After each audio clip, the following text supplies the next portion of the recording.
Agora vem cá entender como eu adestrei meu marido. Não, gente. Agora vem cá, eu vou te ensinar como... Agora é sério, agora é sério. Agora eu vou mostrar pra vocês como que eu consegui fazer meu companheiro visualizar o meu trabalho doméstico, entender um pouco melhor sobre o que é carga mental. Primeira coisa que vocês têm que entender é o seguinte: Pedro é um homem adulto funcional. Pedro faz o básico de mulheres adultas, mas por ele ser um homem, vocês ficam doidos pra falar, oh, que homem legal, ele é tão legal, ele lava, passa, cozinha, né? Nada que qualquer mulher não faça, mas como isso é uma espécie rara, acaba que ele recebe muitos louros por causa disso. Mas não são todos os homens que você vai ter facilidade de dialogar como é Pedro. Pedro não chega aqui para poder disputar o direito dele de ser machista. E eu, né, no auge dos meus 40 anos, não estou mais na fase de querer me relacionar com um homem imprestável. Então o Pedro necessariamente fica com a parte mais grossa da limpeza da casa. Ele aspira, ele passa pano, aquelas coisas de diária. Mas o que acontece? Eu sou a louca da organização. Sabe quando tá tudo revirado? Eu chego lá, vou catando e vou guardando, aquelas coisas vão sumindo e o ambiente vai virando outro. Então é mais ou menos isso. E tem uma outra coisa.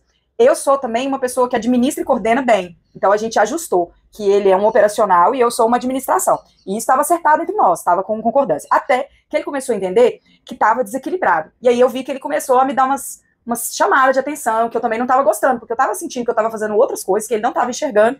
E aí a gente começou a ter uns desalinhamentos aí. Então, para que eu parti? Vou mostrar aqui. E aqui está o nosso quadrinho de organização.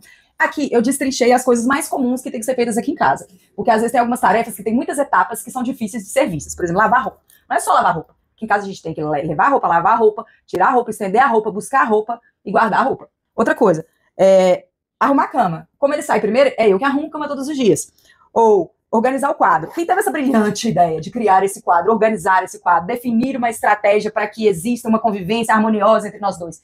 Eu. Isso é carga mental. Quer ver outra coisa? Sabe quando tem um rolê final de semana que você já conversou, você teve que conversar com a pessoa durante a semana, teve que ajudar a decidir coisas desse encontro no final de semana, onde que vai ser e tal. Tem que levar, tem várias etapas, aí só chega o bonitão lá no sábado, como se tudo tivesse acontecido naturalmente. Pois é, eu saio falando cada uma dessas etapas, buzinando na cabeça do Pedro, para ele ver que isso está acontecendo. Para ele ter um fim de semana glorioso, existe uma pessoa que se desgastou emocionalmente para pensar o rolê que ele nem lembrou que tinha que ter. Ou que ele não, né, porque ele nem precisa pensar em rolê, porque a Isabela tá sempre à frente nesse aspecto. Né? A gente vai marcando aqui os pontinhos. E a ideia não é ver quem marca mais ponto. A ideia é a gente ver se dá uma distribuição interessante, para que ninguém faça mais e ninguém faça menos. E aí a gente colocou aqui do dia 5 ao dia 12 de maio. E aí depois do dia 12 a gente parou. Por que que a gente parou? Porque equilibrou. Parou de precisar anotar, porque tá equilibrado. Se desequilibrar de novo, a gente volta a anotar. Aí a gente anota coisas como essas, limpar caixa de gordura. Tá com o Pedro. Talvez ainda na gestão de Cristo ele faça isso. Talvez não posso garantir. Eu sou mais ágil, tá? No quadrinho eu risco logo, porque eu sou virginiana, né? Então eu sou a doida da organização. E tem uma coisa muito importante desse quadro, que é lembrar do que mais importa, que é isso aqui, ó. Então a gente pode deixar recadinhos pra pessoa aqui.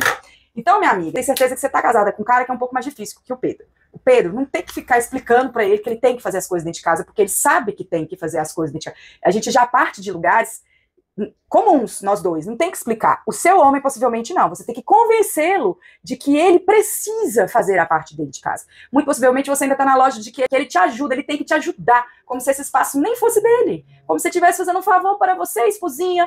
Oh. Eu só tenho que te dizer o seguinte, você tem que arrumar uma estratégia desse cara fazer o que ele precisa fazer dentro de casa. Se ele não fizer, você vai morrer nessa relação. Você vai ficar chata, boba, feia, cansada, exausta, como todas as mulheres casadas têm aí. Você tem filho, então... E aí, você acha que assim você mantém o bem-estar da sua relação, mas na verdade o que você faz é se diminuir, se adoecer, e ele fica pomposo, bonitão, reinando nesse mundo patriarcal que diz que ele não precisa fazer nada, e em breve essa relação vai acabar de qualquer forma, porque esse cabra vai acabar indo embora. Se você não terminar, ele vai terminar. E aí ele sempre vai arrumar uma outra otária para poder fazer a mesma coisa que você está fazendo por ele. E no final ele vai pulando de casa em casa, sem fazer nada, e assim como, né, vão passando uma vida sem ter sem ter prestabilidade para o contexto doméstico. Então eu te sugiro ficar atenta, parar de ouvir homem, parar de ouvir igreja, parar de achar que precisa de homem, vai tomar vergonha na sua cara.